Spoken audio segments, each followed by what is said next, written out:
Hi, dear language learners.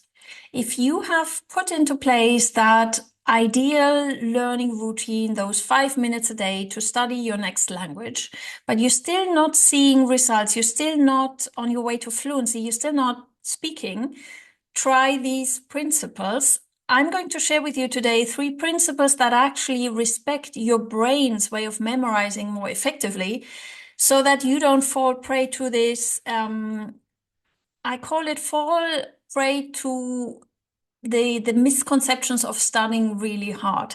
There's so many misconceptions around that. We tend to think that working hard means suffering, and it's actually not. It shouldn't be. So, hi, I'm Dr. Alex. I'm a social psychologist, and I share the fundamental laws of social psychology to actually have you learn more efficiently and to speak with unshakable confidence. And please, if you haven't yet, download your copy of Everyday Nano, 7 Steps to Fluency. This is your guide to respect the social psychology, know the fundamental laws, and transfer that into your own life, and you will see how so much more enjoyable the whole process will be. Now, let's start with today's video. So the first one is actually you need to have the principle in your everyday learning of active learning and passive learning together. What do I mean? Passive learning, for example, is listening to words, sentences, or situations in your new language. And active learning means actually practice to say that in an embodied way. So embodied learning, if you have watched my last video on confidence, means you need to kind of tie an activity to that. So for example, if you are learning vocabulary and sentences about cooking, the best is to, in your next cooking, if you prepare a nice meal, you need to then, in that activity of doing that, say a sentence you have learned. And you can either talk to yourself, to your animals, to your family members. I know it sounds weird or it feels weird. To me at first, it felt really weird, but it's worth it because your brain will actually memorize much quicker. Because the secret behind it is once your brain will link an experience and a meaning to that new sentence, it will just create those linkages, that new wiring of your brain in a much quicker way. So try it out and let me know in the comments how that goes for you.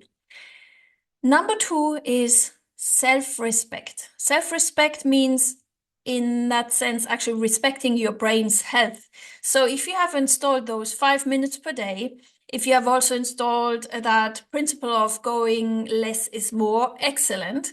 But try also to respect your brain in terms of just sometimes take a pause. When you don't feel like it, don't learn today or don't practice, because sometimes you need to give your brain, sometimes you need to give your brain that time to actually have the information you take in settle and digest it. And you will see, even with some, I don't know, 3 or 4 days of a break, your brain is working on it and memorizing it all the same.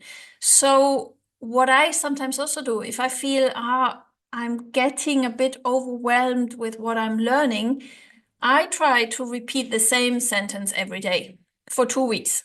And I don't feel I'm not making progress because I trust my brain that this process of always repeating actually is creating some effect as well.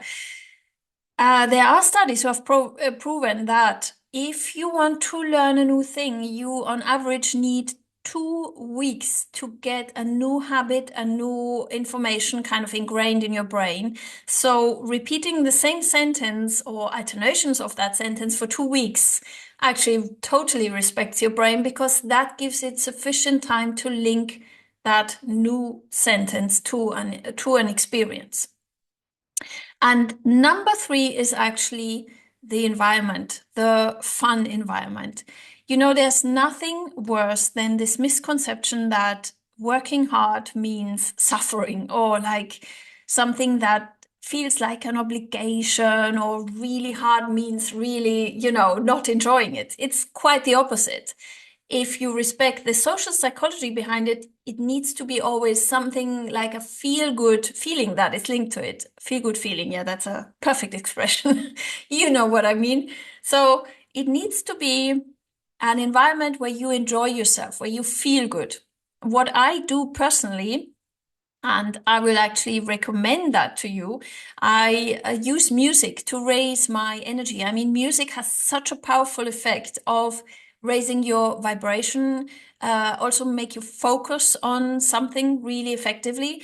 Have a look. I will link in also. I run a focus music channel on YouTube, which helps you to focus on one thing at a time while you're studying. And I use that as background music. It really helps me so much because once I have that background music on, not only do I feel better, but also it creates that shield around me that helps me to focus on one thing. So try that and let me know how that works for you. And as a final remark, I think we all know once we had a positive event in our life, we will always remember it. And this is basically what you need to translate for language learning. Creating positive experiences with your language learning every day, that is actually the key to respecting your brain in terms of how to memorize and to build that lasting, idea of how it makes you feel positive to speak in that new language. So try that. Let me know in the comments how that resonates and follow me for more. Thank you for watching today.